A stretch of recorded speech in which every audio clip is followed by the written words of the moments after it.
Well, we spoke to Peter Weir, Jim Carrey and Ed Harris, who replaced Dennis Hopper during the filming. I read Andrew Niccol's screenplay, New Zealand writer you know from having seen Gattaca, writer-director.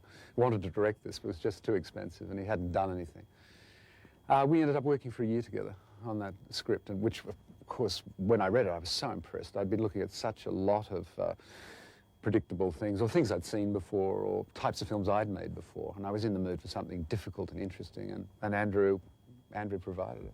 The casting of a show determined by an air date, Truman was the one who arrived on cue.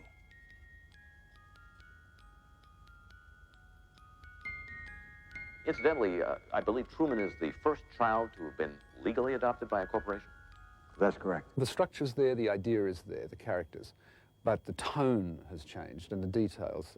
His was darker, more a Twilight Zone episode. It was sort of read very well as a science fiction writing, set in Manhattan, as it is today. And so it was rather more an everyman, more, as it were, realistic in the film sense. And I balked at that because I thought once you translate that to film, as I said to Andrew in conversation, I said, firstly, you've got logic problems. We have to answer the logic, you know, at least within the fantasy, has to all work. No producer would build Manhattan. Secondly, I think with all the troubles in modern urban settings, why not something that was ideal, something that was rather like a travel brochure than that people could dream about living in that way. Cue the sun. It was two films in one.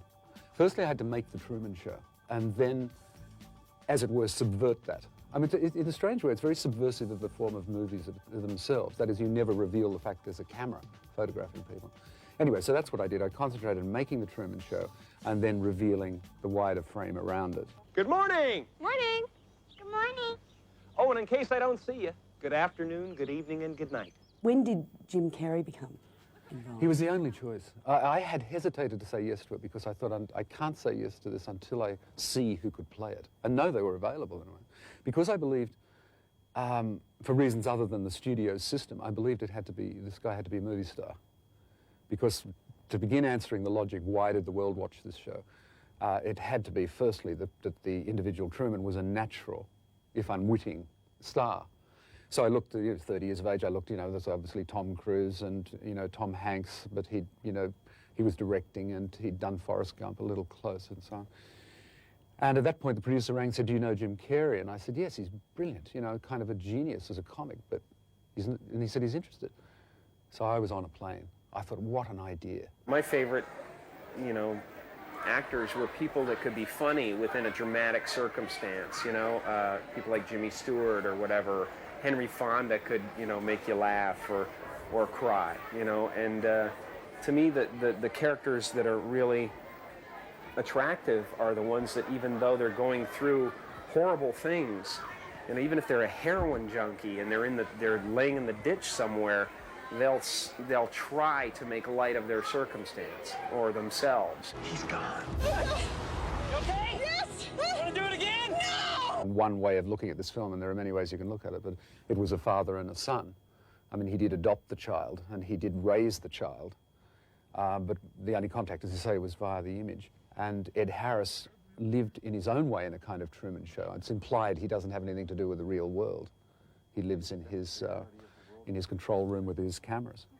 And I enjoyed that, and I just loved working with Ed Harris. What a performer. Great theatrical background, which is forgotten, because he took this part on short notice. And I think it's his theatre training that enabled him to come up with that character in quick time. I got the script on a Thursday. I met him Thursday afternoon. Friday, they kind of finalized the deal. Saturday, I had to go to New York for something else. Came back Sunday night. Monday, I did wardrobe, and Tuesday, I started working. So, I didn't have too much time. I'm not in on it, Truman, because the last thing that I would ever do is lie to you. Fade up music. That's our hero shot. Christoph, let me ask you, why do you think that Truman has never come close to discovering the true nature of his world until now? We accept the reality of the world with which we're presented. It's as simple as that. Somebody said to me today, are you against television? I said, God, it's like being against the motor car. It's not the point. The point is, what is it doing to you if you watch too much of it and if you believe it? particularly the news.